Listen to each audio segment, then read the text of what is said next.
Boa noite a todos. Boa noite. Hoje, 26 de novembro de 2018, nós estamos reunidos para estudarmos a obra Revista Espírita. Nós estamos no mês de abril, no ano de 1859. Rogamos que o nosso Senhor Jesus e que os nossos amigos espirituais possam conduzir mais uma vez esse nosso trabalho, nos inspirando, né? A leitura será feita pela nossa irmã Carla e os comentários serão feitos pela tia Conceição, não sei se vocês conhecem, mas a nossa irmã Carla. Senhor Poitevin, aeronauta, morto há cerca de 2 meses de febre tifoide, contraída em consequência de uma descida forçada em pleno mar. Seção da Sociedade Parisiense de Estudos Espíritas, 11 de fevereiro de 1859. Então vamos primeiro nos situalizar. Febre tifoide, uma doença infecto-contagiosa causada pela ingestão da bactéria Salmonella, tá? E ela é infecto-contagiosa, tá? Vamos entender. O cidadão, ele trabalhava onde? Na aeronáutica. Nós estamos em fevereiro de 1859. Então vamos lá. Ciência da aeronáutica hoje forma profissionais para transporte aéreo. Mas vamos voltar um pouco ao tempo.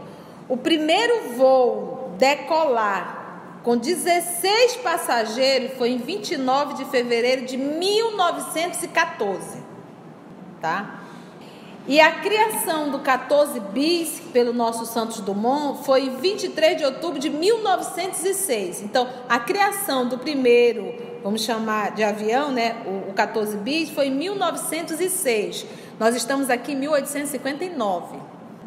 Então, ele não estava voando de avião, ele estava voando de quê? Balão. Tá? 1859. Então, vamos lá. O avião do nosso Santos Dumont, 14 bis, foi em 1906, quase 53 anos depois, confere? E o primeiro avião a decolar, fazendo um teste com 16 passageiros corajosos, foi em 1914, exatamente 25 de fevereiro de 1914. Então, quantos anos depois aí? 55 anos depois. Por que nós trouxemos essa pesquisa? Porque vai ser interessante para as perguntas que o doutor Allan Kardec irá fazer. Então ficou claro, entendeu? Então ele estava voando de balão. Porque o avião só surgiu em 1906 e o primeiro a carregar passageiros foi em 1914. Exatamente 50 e quantos anos que eu falei? 55 anos depois. Vamos lá então. Então vamos fazer a evocação. A Carla vai fazer a evocação. Nosso irmão Alan vai fazer o senhor Poitevin. É isso? Como? Poitevin. O senhor Poitevin. Lembra que ele já morreu. Nós estamos a evocação foi atenção. A evocação foi feita em 1859. Ele está morto há cerca de 2 meses. Então ele morreu em dezembro de 58, tá? Aí janeiro, fevereiro, 2 meses. Então ele morreu em 58, dezembro de 58. Em fevereiro de 59, Allan Kardec faz essa evocação. E lembra do que nós falamos. Quando Allan Kardec fazia a evocação, ele tinha a certeza de que o médium não conhecia nada. Então vamos dizer que é um conterrâneo, alguém que ele conviveu, tá? Vamos ver a evocação. Então, quando o Kardec coloca a evocação, sempre a mesma. Em nome de Deus, nosso Pai, se for da vontade sua e com a sua permissão, que o Senhor Poatevã, é isso? Que o Senhor Poatevã possa se comunicar através do intermédio da médium, tem que fazer toda uma evocação. E aí, finalizando a evocação, eis-me aqui. Falai. Tende saudades da vida terrena? Eu não. Sois mais feliz agora do que quando vivo? Muito. Qual o motivo que vos levou para as experiências aeronáuticas? Necessidade. Olha, ele só está com 2 meses de desencarnado e super morto bem. de feliz. Morto de feliz. Tinhas ideia de servir à ciência? De modo algum. Vedes agora a ciência aeronáutica de um ponto de vista diferente daquele que tinhas em vida? Não. Eu a via como a vejo agora, pois a via bem. Via muitos aperfeiçoamentos a introduzir, mas não os podia desenvolver por falta de conhecimentos. Mas esperar, virão homens que lhe darão o destaque que ela merece, e merecerá um dia. Olha aí. E aqui ainda não estava o nosso Santos Dumont, né? Estava programado para reencarnar. Acreditais que a ciência aeronáutica venha a tornar-se um dia objeto de utilidade pública? Sim, certamente. E se tornou? Sim, certamente. Né? Olha aqui, nós estamos ouvindo uma mensagem de 1859, onde não existia nem avião, era um balão, e ele já disse que o quê? Acreditais que as ciências aeronáuticas, que essa ciência de voar, de transportar pessoas, venha a tornar-se um dia objeto de utilidade pública? E não é uma utilidade pública? Total. A grande preocupação dos que se ocupam dessa ciência é a pesquisa dos meios de dirigir os balões. Pensais que o conseguirão? Sim, certamente. Em vossa opinião, qual a maior dificuldade que apresenta a dirigibilidade dos balões? O vento, as tempestades. Então, não é a dificuldade de encontrar um ponto de apoio? Se dirigíssemos os ventos, dirigiríamos os balões. Lembrei da nossa querida e amada antiga presidente. Nós temos que estocar o vento. Esse aqui quer dirigir o vento. Poderias assinalar o ponto para o qual conviria dirigir as pesquisas a esse respeito? Deixemos isso de lado. Olha, quando vivo, estudastes os vários sistemas propostos? Não. Você vê que Kardec está direcionando muito para o que ele fazia. Kardec não está preocupado com a vida pessoal dele. Ele só disse que está feliz também. Se ele está feliz, então agora eu vou perguntar o que me interessa. Ele quer saber da ciência, porque nessa época não tinha como voar. Tudo era ou navio ou trem. E o balão deve ser para pouca distância. O balão, com certeza, para pouca distância. Então, Kardec estava ali ávido de informações para ver se poderia auxiliar. Ele disse, poderias assinalar o ponto para qual conviria dirigir as pesquisas a esse respeito? Direciona para onde? Ele diz, deixemos isso de lado. Ele diz, eu não vou te dar nada pronto, não. Se virem. É porque não tem permissão. Quando vivo, estudastes os vários sistemas propostos? Não. Poderias dar conselho aos que se ocupam de tais pesquisas? Pensais que seguiriam vossos conselhos? Se eu vou te dizer, aí o Kardec vai dizer, tu acha que eles vão te ouvir? Então, como eles não vão te ouvir, eu não vou nem perder tempo. Não seriam os nossos, mas os vossos conselhos. Quereis um tratado? Eu o mandarei fazer. Por quê? Pelos amigos que me guiaram. Aqui estão 2 inventores distintos em matéria de aeroestação, o senhor Sanson e o senhor Ducrot, que obtiveram benefícios científicos muito honrosos. Fazeis uma ideia de seu sistema? Então, olha, por que ele estava fazendo todas essas perguntas? Porque tinha 2 profissionais da área. Ele é danado. Nós vamos evocar fulano e eu vou chamar 2 profissionais da área para ver se a pessoa que vai falar é coerente. Não. Há muito a dizer. Não os conheço. Admitindo resolvido o problema da dirigibilidade, credes na possibilidade de uma navegação aérea em grande escala, como sobre o mar? Não. Jamais como pelo telégrafo. Não falo da rapidez das comunicações, que nunca poderão ser comparados à do telégrafo, mas do transporte de grande número de pessoas e de objetos materiais. Que resultado se pode esperar nesse sentido?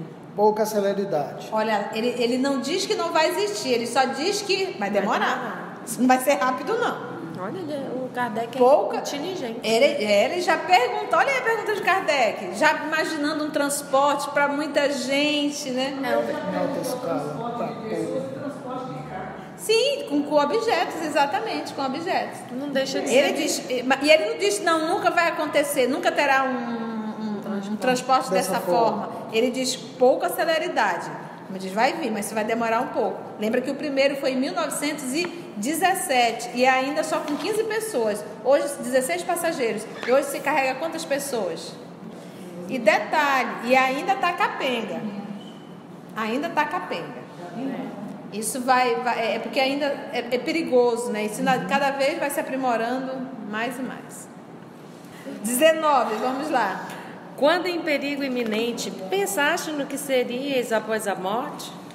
Não, estava inteiramente voltado para as minhas manobras. Ele lá no balão, o balão caindo. Ele vai pensar em morte, ele queria saber das manobras, se ele poderia salvar a vida, né? Que impressão vos causava o perigo que corrias? O hábito tornara o medo mais fraco. Estava tão habituado a lidar com aquele temporal.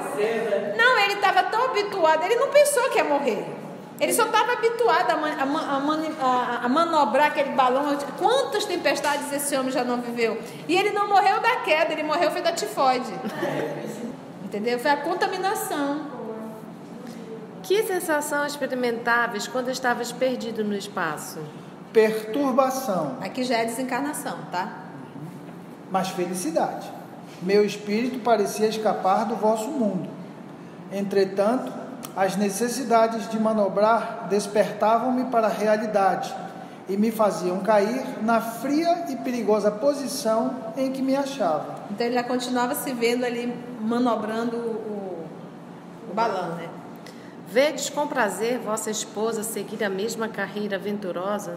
Não. Aventurosa. A mulher também está indo no mesmo ritmo do balão. Tu vê, tu fica feliz. Não, você está me dando a pena. Sabe quem encontrar com ele no vídeo. Tadinha. Qual a vossa situação como espírito? Vivo como vós, isso é, posso prover a minha vida espiritual como proveis a vossa vida material. Olha aí, gente, essas informações aqui, depois de ter estudado o livro, olha, eu vou abrir aqui o livro Consolador para ficar gravado essa pergunta que fizeram a Emmanuel. Questão 155. O receio da morte revela a falta de evolução espiritual? Nesse sentido, essa falta de evolução espiritual, esse receio da morte, não podemos generalizar semelhante definição. No que se refere a esses receios, somos obrigados a reconhecer, muitas vezes, as razões expostas pelo amor, sempre sublimes na sua manifestação espiritual. Então, a mãe com medo de deixar o filho, o pai com medo de deixar a família e tal. Todavia, não é justo que o crente sincero se encha de pavores ante a ideia de sua passagem para o plano invisível aos olhos humanos, sendo oportuno o conselho de uma preparação permanente do homem para a vida nova que a morte lhe apresentará. Um preparo permanente. Observação. As curiosas experiências do Sr. Poitevin, sua intrepidez, sua notável habilidade na manobra dos balões, faziam-nos esperar dele maior elevação e grandeza de ideias. O resultado não correspondeu à nossa expectativa. Para ele, como podemos ver, a aeroestação era apenas uma indústria, uma maneira de viver por um gênero particular de espetáculo. Todas as suas faculdades estavam concentradas nos meios de excitar a curiosidade pública. Assim é que, nestas conversas familiares de além-túmulo, as previsões são muitas vezes incertas. Ora são ultrapassadas, ora ficam aquém do que se esperava, prova evidente da independência das comunicações. Olha, você vê que em nenhum momento Kardec disse assim, olha, ele não falou nenhuma particularidade, então não era ele, ou então a médium está inventando. Você não vê isso, ele só reconhece a situação que o espírito está. Entendeste? Numa sessão particular e pelo mesmo médium, Poitevin ditou os conselhos a seguir para cumprir a promessa que acabava de fazer. Porque lembra que ele falou que ele iria fazer um tratado? E quem que ia fazer, né? Ele diz, os que me trouxeram aqui, não é isso? Cada um poderá apreciar-lhes o valor. Nós os damos como objeto de estudo sobre a natureza dos espíritos e não por seu mérito científico, mais que contestável. Então, disse, olha, eu vou colocar aqui o tratado que o Poitevin, né? Que o Poitevin fez, não porque eu quero ensinar para vocês como se mexe no balão, nada disso, mas para mostrar para vocês o que? A natureza dos espíritos como objeto de estudo, para a gente entender a realidade, a autenticidade de uma comunicação, tá bom? Vamos ver o tratado dele, nós vamos já aprender a mexer em balão. Para dirigir um balão cheio de gás, encontrarei sempre as maiores dificuldades. A imensa superfície que ele oferece como presa aos ventos, a insignificância do peso que o gás pode suportar, a fragilidade do envoltório, reclamada por esse ar sutil, todas essas causas jamais permitirão dar ao sistema aerostático a grande extensão que desejaríeis vê-lo tomar. Para que o aerostato tenha uma utilidade real, é preciso que seja um sistema de comunicação poderosa e dotado de uma certa presteza, mas sobretudo poderoso. Dissemos que aguardaria o meio termo entre a eletricidade e o vapor. Sim, e por duas razões.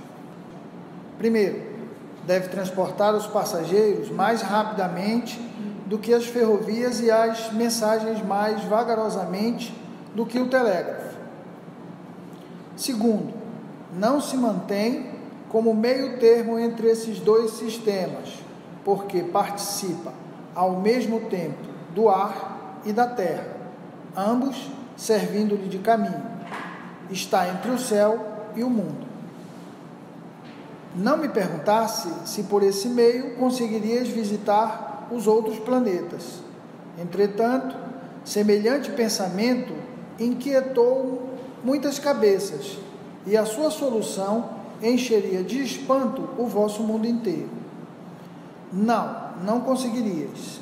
Imaginai que, para atravessar esses espaços extraordinários de milhões e milhões de léguas, a luz leva anos.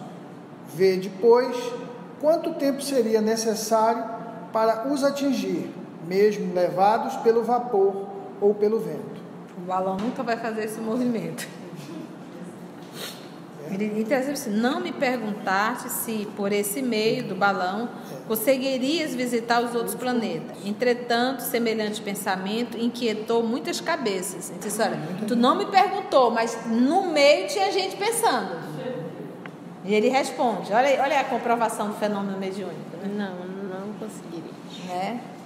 Mas ele acaba logo com a festa. Para voltar ao assunto principal, eu vos dizia, ao começar, que não seria preciso esperar muito de vosso sistema atual, mas que obteríeis muito mais agindo sobre o ar por compressão forte e extensa. Olha aí, que é o que o avião faz, né? O ponto de apoio que procurais está diante de vós e vos cerca por todos os lados. Com ele vos chocais a cada um de vossos movimentos. Diariamente ele entrava à vossa rota e influi principalmente no que tocais. Pensai bem nisso e tirai dessa revelação tudo quanto puderdes. Suas deduções são enormes. Não vos podemos tomar a mão e levar-vos a forjar as ferramentas necessárias a esse trabalho. Ou seja, porque os espíritos, é isso que a gente diz, os espíritos não interferem. Entendeu? É necessário vocês aprenderem, é necessário vocês construírem, é necessário vocês fazerem. É por isso que eu fico, às vezes, entristecida quando a gente percebe grupos mediúnicos sendo dirigidos por espíritos. Espírito dizendo tudo que o grupo tem que fazer. Gente, isso é gritante em toda a obra espírita. É gritante em todas as obras da codificação. Isso são espíritos zombeteiros, brincalhões, pseudo-sábios. Mas a gente adora ser manipulado. Tudo que tem de se falar estão nas obras básicas. Vamos estudar. Jesus já trouxe todas as lições de ordem moral. A gente não precisa de novas informações. A gente precisa estudar o que tem e pôr em prática. Mas é uma mania, uma idolatria por espíritos que eu fico impressionada. Não porque o Espírito falou isso, porque o Espírito daí, por um acaso que ele falou está acima do que o Cristo disse, né? Então vamos despertar, meus irmãos. Olha aqui, ele mesmo diz, olha, não vou, esse trabalho é de vocês. Preciso que o vosso Espírito trabalhe. O vosso Espírito, vocês têm que crescer, se eu der tudo mastigando. Não vos podemos dar uma indução palavra por palavra. É preciso que o vosso espírito trabalhe e amadureça seus projetos. Sem isso, não compreenderíeis aquilo que faríeis e não saberíeis manejar vossos instrumentos. Seríamos obrigados a girar e abrir os vossos pistões. As circunstâncias imprevistas, que mais dia menos dia viessem dificultar os vossos esforços, lançar-vos-iam em vossa primitiva ignorância. Imagina, tu tá lá uma agonia, e agora chama o... Como é que é o nome dele? Chama o Potevan de novo, não tem média, agora morreu. É aquela história, tem que ensinar a pescar. Dá vara, né? Dá a vara e diz, vá lá pescar. Te dou todos os instrumentos, mas vá lá. E obviamente que quando a gente vê um Santos Dumont, são os espíritos enviados. Quando a gente vai estudar o Brasil, coração do mundo, pátria do Evangelho, nós vamos ver a quem ele enviou para ensinar lá justamente a navegação, para descobrir o Brasil. Olha, mas tem que saber de navegação, então encarna. Vai lá, ensina, não me lembro o nome, sou péssima de história. Ensina lá o que tem de ensinar, depois você volta de novo, entendeu? Vai primeiro ensinar a navegação. Então, obviamente, Santos Dumont não foi por acaso. São esses espíritos que vêm. Você vê que aqui já não começou com Santos Dumont. É isso que nós temos que entender. No processo da criação, no processo da evolução, existe uma continuidade. Nada cai de paraquedas. Então, se nós vamos ver, para Jesus vir, vieram todos os profetas. Em outros países vieram também missionários, Lao Tse, Confúcio, como é o nome do outro? Forri. Tantos, Buda, Krishna. Então são espíritos que Jesus enviou para irem preparando o espaço. E quando Jesus veio, ele ainda disse, não vou poder falar tudo, mas vou mandar o Consolador. Chegou agora o Consolador para fazer outra parte, e virão outros. Apesar de não ter nada revelado, né? Trabalhais, pois, e encontrareis o que tiverdes procurado. Conduzi vosso espírito para a direção que vos indicamos, e aprendei pela experiência, porquanto não vos induzimos em erro. Observação. Embora encerrando verdades incontestáveis, nem por isso estes conselhos denotam um espírito esclarecido, sob certos pontos de vista, uma vez que parece ignorar a verdadeira causa da impossibilidade de atingir outros planetas. É uma prova a mais da diversidade de aptidões e de luzes encontradas no mundo dos espíritos, assim como ocorre na Terra. É pela multiplicidade das observações que se chega a conhecer, a compreender e a julgar. Eis porque damos modelos de todos os gêneros de comunicações, tendo cuidado de fazer ressaltar o forte e o fraco. A de Potevan termina por uma consideração muito justa, que nos parece ter sido suscitada por um espírito mais filosófico do que o seu. Olha lá, né? Ademais, ele havia dito que tais conselhos seriam redigidos por seus amigos que absolutamente nada ensinam. Você vê como o Kardec é lúcido, né? Percebe, Agora, né? e o Kardec, ele manja de tudo, eu fico impressionante. O homem estudava muito. Então, como ele era um professor de astronomia, física, química, literatura, então ele era um homem de muita intelectualidade, além de muito bom senso. Então ele conseguia ler um texto e detectar se tinha erros ou não. Ele tinha cultura suficiente para dizer: isso vale publicar, isso aqui, isso. Olha, eu publico tudo, mas eu ponho observações, como ele diz aqui, ó. Eis porque damos modelo de todos os gêneros de comunicações. Eu te dou como modelo para te identificar. E ele vai fazer isso, inclusive, no livro dos médios, lá no finalzinho. Porque tem gente que tira por um exemplo, diz que são todos, né? Então ele está mostrando que tem diversos, igual como na Terra. Diversos. Aqui encontramos mais uma prova de que nem sempre os homens que tiveram uma especialidade na Terra são os mais adequados a nos esclarecer como espíritos, sobretudo se não forem bastante elevados para se desprenderem da vida terrena. Para o progresso da aeronáutica, é lamentável que a maior parte desses homens intrépidos não possa colocar a sua experiência a serviço da ciência, ao passo que os teóricos, alheios à prática, assemelham-se a marinheiros que jamais viram o mar. Incontestavelmente, um dia haverá engenheiros em aerostática, como há engenheiros navais, mas apenas quando tiverem visto e sondado diretamente as profundezas do oceano aéreo. Quantas ideias não lhes seriam dadas pelo contato real dos elementos, ideias que escapam às pessoas do ramo? Porque, seja qual for o seu saber, não podem eles, do fundo de seu coração, perceber todos os escolhos. Entretanto, se um dia essa ciência tornar-se uma realidade, não será senão por seu intermédio. Aos olhos de muitas pessoas, isto é ainda uma quimera. Razão porque os inventores, que geralmente não são capitalistas, não encontram o apoio nem o encorajamento necessários. Quanto à aerostação produzir dividendos, mesmo em esperanças, e puder ser admitida nas transações oficiais da Bolsa, não lhe faltarão capitais. Chegamos nesse dia, né? Até lá, é necessário contar apenas com o devotamento daqueles que veem o progresso antes da especulação.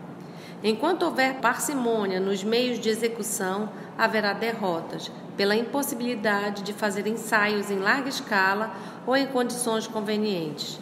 Seremos forçados a proceder de modo mesquinho e o faremos mal, nisso como em todas as coisas. O sucesso não será obtido senão a preço de muitos sacrifícios para entrar no caminho da prática, o que significa sacrifício e exclusão de qualquer ideia de benefício. Esperemos que a ideia de dotar o mundo da solução de um grande problema, ainda que não fosse do ponto de vista da ciência, inspire um desinteresse generoso.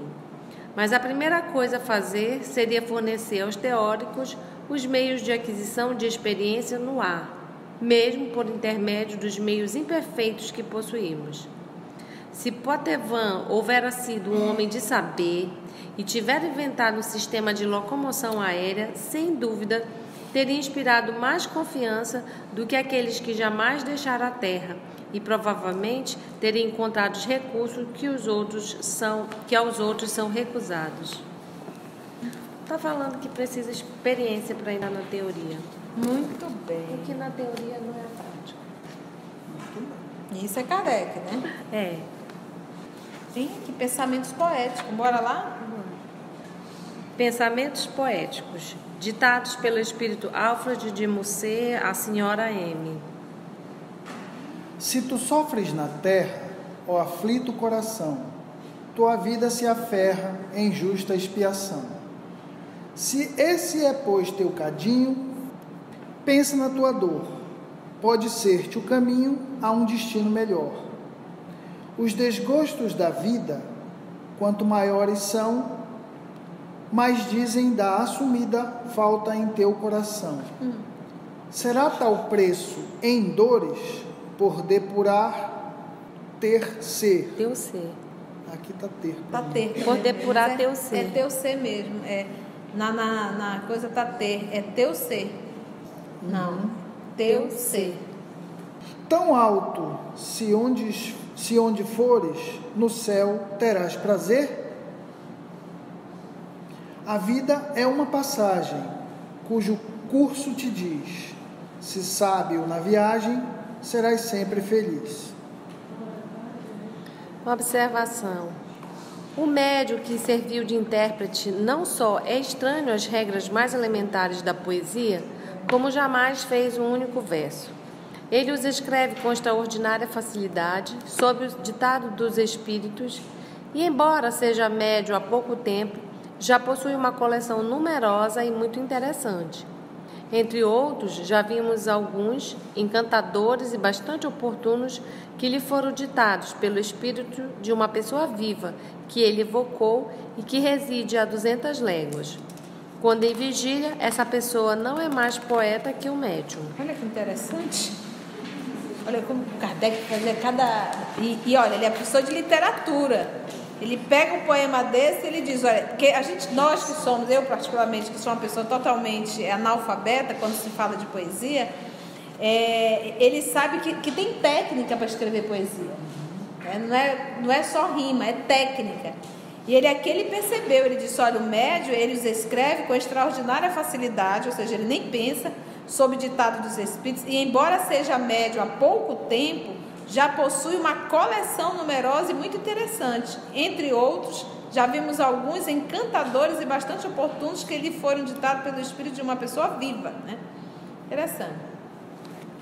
Não é só estranho às regras, mas elementares da poesia, né? E Kardec conhece as regras, né? Muito bom. Isso é que fica bonito na mediunidade, sabe? É isso que torna patente o fenômeno mediúnico.